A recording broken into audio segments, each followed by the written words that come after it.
हाँ, good morning to you all. चलिए आज क्लास शुरू करते हैं। कल मैंने आपको बताया कि लीगल रेमेडीज एक इनोसेंट जो पार्टी है उसको क्या क्या है। तो प्रतिकर के लिए बात लाना उसका एक विधिक अधिकार है। Legal remedy to sue for damages. मैंने कल बता दिया डैमेज माने क्षति और डैमेजेस माने प्रतिकर, ध्यान रखिएगा। तो आज हम इसी मुद्दे पे चर्चा करेंगे कि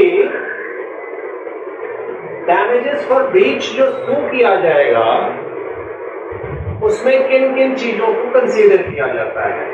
जैसे मान लीजिए किसी के संविदा भंग द्वारा by breach of contract by one party, innocent party को प्रॉब्लम होगी, नुकसान होगा,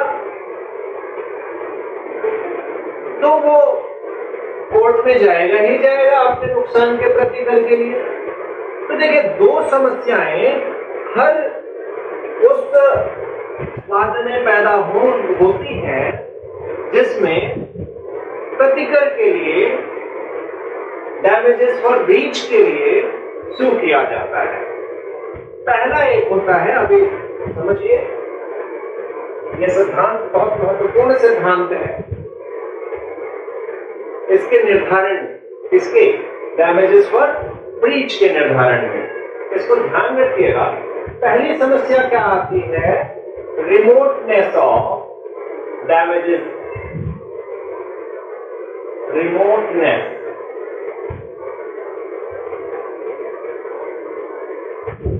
और दूसरा क्या होता है, ये दो प्रॉब्लम फेस होते हैं जब डैमेजेस फॉर ब्रीच का केस लाया जाता है।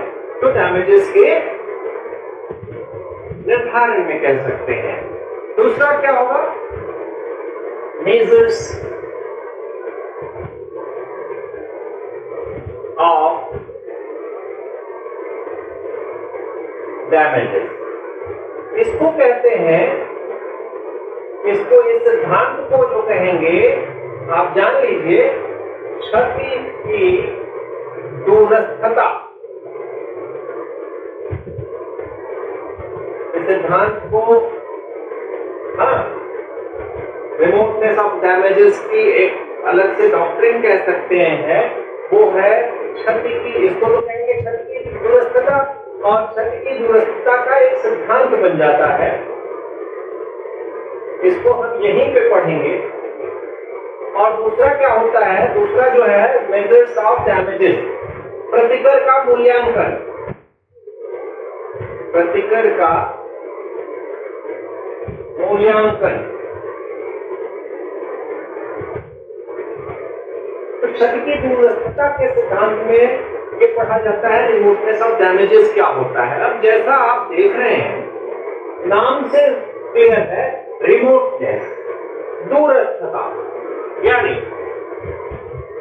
जो ब्रीच किया गया है और जो डैमेजेस मांगे गए हैं, जो प्रतिकर मांगे गए हैं, थोड़ा समझिएगा, जो प्रतिकर मांगे गए हैं वो जो ब्रीच किया गया है, क्या उसका सीधा परिणाम है क्या, या वो उस एक्ट से, एक्ट माने जो ब्रीच किया गया है उस ब्रीच का बहुत दूर का परिणाम है जो हानि हुई है।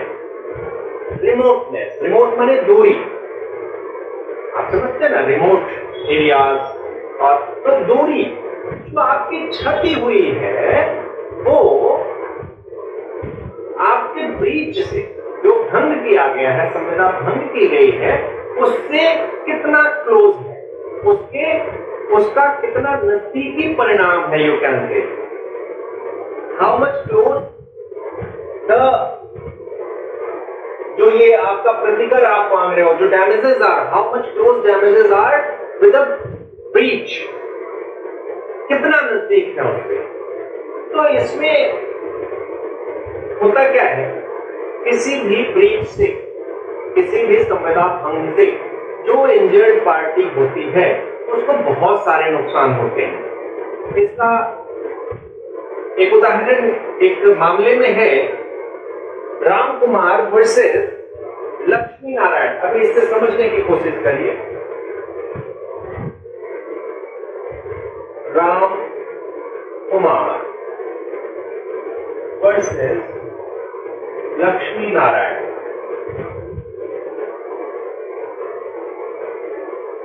इसमें कहा जाता है, उदाहरण देते हुए शायद इसी केस का मामला ये है, एक व्यापारी होता है। अभी आपको समझ में आ जाएगा कि जो नुकसान हुआ है, जो क्षति हुई है, वो उस ब्रीच से कितनी दूर है, कितना क्लोज है। इसका निर्धारण रिमोटनेस ऑफ डैमेजेस के डॉक्ट्रिन से निकलेगा। राम कुमार वर्सेस लक्ष्मी नारायण में क्या होता है, एक व्यापारी होता है जो कि मस्टर्ड ऑयल या हल्दी का तेल, मिल्की ऑयल, ए ने खरीदने के लिए मस्टर्ड ऑयल किससे कॉन्ट्रैक्ट किया, बी से। इसकी अपनी शॉप नहीं होगी या ये सप्लायर रहा होगा, जो भी हो, इसने ए बी से मस्टर्ड ऑयल खरीदने की संविदा क्यों? बी ने क्या किया, मिलावटी यानी इम्प्योर कह सकते हैं, मिलावटी मस्टर्ड ऑयल इनको सप्लाई कर दिया। इनको नहीं पता लगा, बायर जो थे इनको नहीं पता लगा, इन्होंने अपनी दुकान पे रख के उसको बेचना शुरू किया। तो एक दिन खाद्य एवं रसद विभाग वालों का इनके यहां छापा पड़ता है। छापे में वो तेल पकड़ा जाता है जो मिलावटी है। अब भाई मिलावटी फूड अडल्ट्रेशन में ये नपके, इनका वो तेल सीज हुआ, नष्ट किया गया, इनके खिलाफ मुकदमा दायर हुआ। भाई जब आप पब्लिक सेफ्टी के साथ कोई लापरवाही करेंगे तो आप पे कानूनी कार्यवाही की जाएगी। इनको जेल जाना पड़ा। जेल जाने के बाद इनकी ख्याति जो मार्केट की रही होगी, बिजनेस की रही होगी, वो तो गई ही। सामाजिक प्रतिष्ठा एक होती है हर व्यक्ति की अपनी, वो चाहे जिस स्थिति में हो, वो ख्याति भी इनकी धूमिल हुई। परिवार समाज वाले क्या कहेंगे, अरे मिलावटी तेल बेचता। आप कितने भी सही हो, आप कितने भी सही हो, लेकिन अगर आपके नक्षत्र गड़बड़ाते हैं ना, सितारे गड़बड़ाते हैं, तो फिर आप इस सारी सफाई एक तरफ, सारी गंदगी आपके ऊपर, समाज बगल पड़ोस की भी गंदगी आपके ऊपर ला देगा। ये बंदा ऐसा ही रहा होगा, आज पकड़ा गया। तो इसलिए बहुत सचेत रहने की जरूरत होती है अपने जीवन में, बहुत ही ज्यादा। खैर, तो इनको कितना नुकसान हुआ ये मैं बताने की कोशिश कर रहा हूं। जैसा इस केस में जस्टिस ने अपने मुंह से कहा कि ऐसी स्थिति में उसको बाकी कितना, जब जेल से निकल के आएगा फिर बाकी कॉन्सिक्वेंसेस कितना, उसको लंबा मुकदमे का खर्च, भाई जेल गया होगा, मुकदमे का खर्च, तेल बेचने को कौन कहे, वो जो आया था वो भी कन्फिस्केशन में गया, नष्ट किया गया। अब इसको कितना लॉस हुआ है, सोचिए कितना लॉस हुआ है। अब इन सारे मतलब जितने इसको हानि हुई, क्या इन सब हानियों के लिए इसको दायी ठहराया जा सकता है क्या? क्या हुई सारी जितनी उसकी ख्याति का नुकसान हुआ, बिजनेस का नुकसान हुआ, सब चीज का नुकसान हुआ, क्या सब चीज के लिए इसको लायबल ठहराया जा सकता है क्या? क्योंकि सिर्फ इसने ब्रीच ऑफ कॉन्ट्रैक्ट किया था, प्योर की जगह मिक्स्ड दे दिया, प्योर दे दिया, तो क्या इन सब के लिए किया जा सकता है? अब यहीं पे समस्या खड़ी होती है, यहीं पे समस्या खड़ी होती है। मैंने कहा ना, ब्रीच के लिए दो प्रॉब्लम्स खड़ी होंगी, रिमोटनेस ऑफ डैमेजेस और मेजर्स ऑफ डैमेजेस। अब जाहिर सी बात है हुआ तो इन्हीं के कारण, लेकिन ये भी एक वास्तविकता है कि इन सभी जो परिणाम निकले हैं उनके लिए इसको लायबल नहीं ठहराया जा सकता। तो तो अब यहीं पे कानून की भूमिका आती है, विधि की भूमिका आती है कि किस सीमा तक वो सीमांकन जो है, लिमिटेशन जो है, इतना नुकसान हुआ तो हमें कितना, ये जो सीमांकन है, लिमिटेशन, लिमिट करना, लिमिट किया जाएगा ना भाई। तो लिमिट करने वाली जो बात है यही मुख्य है इस सिद्धांत का कह सकते हैं आधार। तो जो हुए नुकसान है एक निर्दोष पक्षकार को, उसमें जो ब्रीच के लिए स्रू किया जाएगा उसमें क्षति जो हुई है, जो लॉस हुआ है, up to which extent it should be imposed on this party who has breached the contract. तो इसी लिमिटेशन की बात यहां पे हम इस सिद्धांत के तहत करते हैं। आगे देखते हैं कि हुआ क्या, आगे कैसे प्रोग्रेस हुई होगी। ठीक है, तो आगे एक वाद आता है 1854 का है।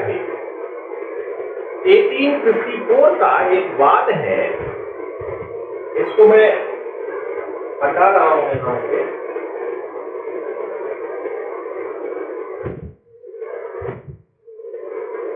अभी हम लोग ये पढ़ेंगे, फिर बाद में ये पढ़ेंगे, तो अभी इसको भी मिटा देते हैं।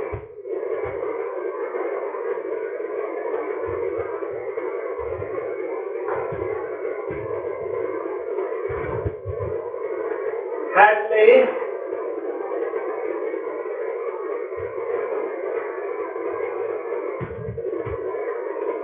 versus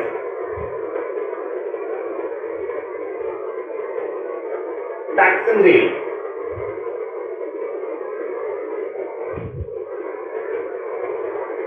ये 1854 का मामला है और इतना रिलेवेंट है कि आपका आज तक ये चल रहा है मामला, मतलब ये जो बेस बना इस पे आज तक चल रहा है। आपके जो कॉन्ट्रैक्ट एक्ट है उसमें आप ये जान लीजिए कि ये सेक्शन 73 में इसका प्रभाव देखने को मिलता है। हम बाद में चर्चा करेंगे 73 पे, अभी इतना समझिए। अब इसको थोड़ा सा इंटरेस्टिंग है, समझना पड़ेगा स्टोरी, जिससे थोड़ा कॉन्सेप्ट क्लियर रहे। एक मिल होती है, एक मिलर होता है, मिलर होगा हैडले, तो ध्यान रखिएगा। ठीक है, मिल में बहुत सारे कल पुर्जे होते हैं, मतलब मशीनरी होती है, और मशीनरी वगैरह जो भी उनका स्ट्रक्चर होता है वो जो भी होता है। एक उसमें क्रैंक होता है, क्रैंक शाफ्ट कह सकते हैं, जिसपे वो रोटेट करता होगा कुछ ऐसा। ये बहुत इम्पोर्टेंट पार्ट था, इनका मिल में टूट गया। जब टूट गया तो दूसरा शायद नहीं मिल रहा था, और इसी पे जब ये टूट गया तो जहां से मशीन आई नहीं होगी वहां इस शाफ्ट को भेजना पड़ा। टूटा हुआ शाफ्ट जब वहां जाता तो उसी को देख के दूसरा तैयार होता। ये चीजें आप अपने दिमाग में रखिएगा। क्रैंक शाफ्ट जब वहां जाता तो ये कह सकते हैं कि मॉडल था उस मशीन का, जो भी एक मॉडल रहा होगा। जैसे होती है ना कि इस मॉडल वाले बाइक में ये वाला पुर्जा नहीं लगेगा, तो ये एक था स्पेसिफिक मॉडल इसका क्रैंकशाफ्ट का रहा होगा। जब ये वहां जाता तब उसका मशीनरी बनाने वाली एजेंसी थी बना के इसको देती। ठीक है, कोई बात नहीं, यहाँ तक बात सही है। अब मिलर जो है ये मतलब मिल मालिक, मिलर माने मिल मालिक, ओनर। हुआ क्या, इन्होंने कुरियर या कह सकते हैं वाहक जो था, वाहक माने वहन करने वाला, ढोने वाला, उन्होंने इनके मतलब इसके एक नौकर ने कहा होगा, नौकर या रिप्रेजेंटेटिव जो भी आप कह लें, रिप्रेजेंटेटिव इनके पास ले जाके ये हैं आपके कुरियर कुरियर के पास ले जाके देता है, बोलता है इसको बहुत आवश्यक है, आप इसको यथाशीघ्र वहां पहुंचाइए, हमारी मिल बंद पड़ी है। ठीक है, मिल बंद पड़ी है, इसको वहां बहुत अर्जेंट वे में आपको वहां पहुंचाना है। ठीक है, इसका तो काम ही था ये सब होना वाला, ठीक है कर देंगे। लेकिन जितनी अर्जेंसी इनको थी उतना ही इसने डिले कर दिया, तो देरी कर दी। देखिए ये केस बहुत महत्वपूर्ण है, इसी पे आगे चलेंगे, इसलिए थोड़ा सा इसको समझ लीजिएगा। उतना ही डिले कर दिया। अब क्या हुआ, बाद में गया, बन के आया, बहुत नुकसान हो गया। क्यों नुकसान हो गया? क्योंकि इसके बिना इनकी मिल चलनी मुश्किल थी। जब बहुत नुकसान हो गया तो मिलर जो हैडले थे, इन्होंने जब मुकदमा किया तो उसमें क्या क्या क्लेम किया पता है? कि आपकी वजह से मेरी मिल इतने दिन बंद रही, इतना दिन अगर मैं काम किया होता तो मैंने अलॉट ऑफ मनी, मैंने मतलब कमा लिया होता, बना ली होती, वो सब दो, प्रॉफिट्स हमारी दो, और जो मेरा डायरेक्ट लॉस हुआ है वो तो दो ही दो।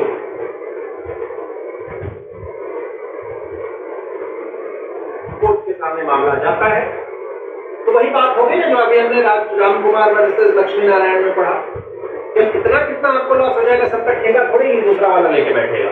ठीक है, जितना जेन्युइन समझ में आ रहा है उसको देखें। यहां पे कोर्ट ने बहुत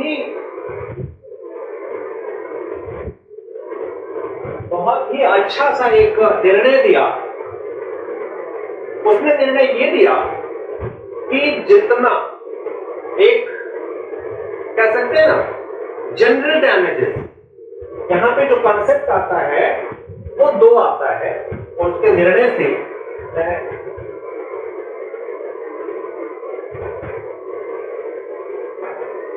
कोर्ट ने कहा पहली चीज तो होती है जनरल डैमेजेस,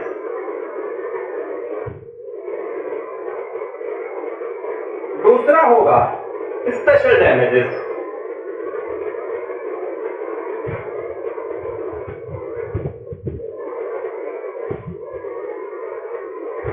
जनरल डैमेजेस माने सामान्य प्रतिकर, स्पेशल डैमेजेस माने विशेष प्रतिकर। कोर्ट ने कहा जनरल डैमेजेस वो हुआ which arises naturally, ध्यान रखिएगा अभी हम लोग 73 में पढ़ेंगे तो यही शब्द आएगा, which arises naturally in the usual course of things, in the usual course of things from the breach of या from the breach itself कह सकते हैं, जो संविदा भंग से नेचुरली मतलब वो ठीक है उतना होगा ही होगा, वो प्राकृतिक है, सामान्य अनुक्रम में arises naturally in usual कह सकते हैं causes या usual process कह सकते हैं। ठीक है, सामान्य अनुक्रम में अगर कोई नुकसान हुआ है तो उसको जनरल डैमेजेस में ले जाएंगे।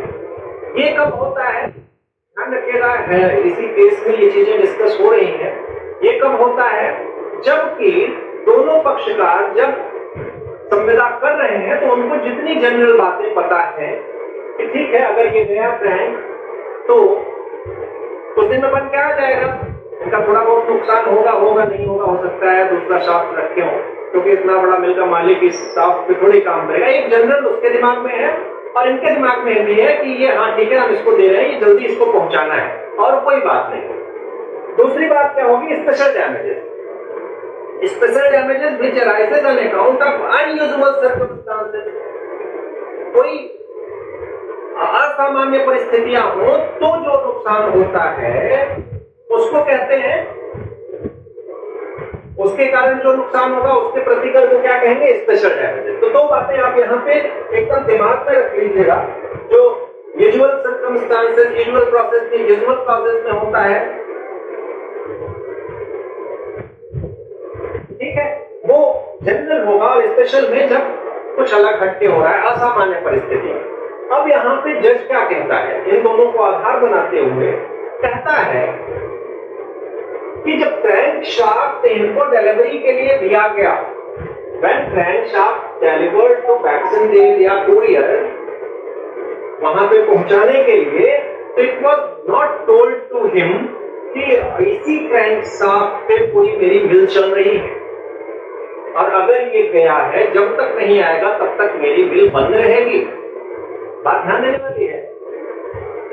वहां पे शुरू में आप कह सकते हैं कि इसके नौकर ने कहा कि मिल बंद पड़ी है, इसको जल्दी पहुंचाना है। ठीक है, मिल और कारणों से भी बंद हो सकते हैं, ये तो हम पहुंचा ही देंगे। ये कोरियर वाला जो बंदा था उसके दिमाग में ये बात आ सकती है और सामान्य है। स्पेसिफाई नहीं किया गया, इसलिए स्पेशल डैमेजेस पे इसको कैरी ऑन नहीं किया जाएगा। जो लॉस के लिए इन्होंने क्लेम किया है वो नहीं मिलेगा, क्योंकि कोर्ट ने यह भी कहा कि बहुत सारे मामले ऐसे हैं जहां पे जो मिल होती है वो ऐसे क्रैंकशाफ्ट को स्पेयर में भी अपने पास अरेंज करके रखती है, जिससे उनका मिल का प्रोडक्शन न रुके। बात समझ में आई? तो दो लाइनें अगर आप चाहें तो उसको लिखना चाहे लिख ले, ऐसे ही सुन ले। General damages which arises naturally in natural usual causes of things from the breach itself, जो ब्रीच के संविदा भंग के कारण प्राकृत्या शब्द भी 73 में मिलेगा आपको, प्राकृतिक रूप से जिसको कहेंगे नेचुरली अराइजेस यानी यूजुअली कॉजेस, जो सामान्य रूप से उसका परिणाम जो होता हो उसकी बात की जा रही है जनरल डैमेजेस। स्पेशल में डैमेजेस व्हिच अराइजेस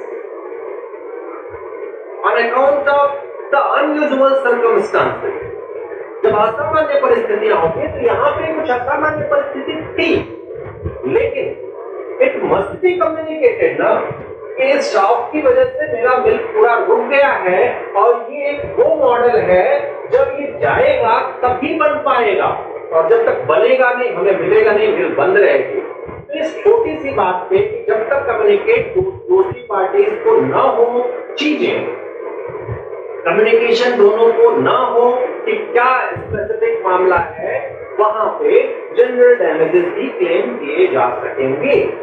ये है हैडले वर्सेस बैक्सेंडेल का मामला। इस मामले को आप हमेशा दिमाग में रखिएगा, क्योंकि इसी के बेस पे अब आगे बातें होंगी।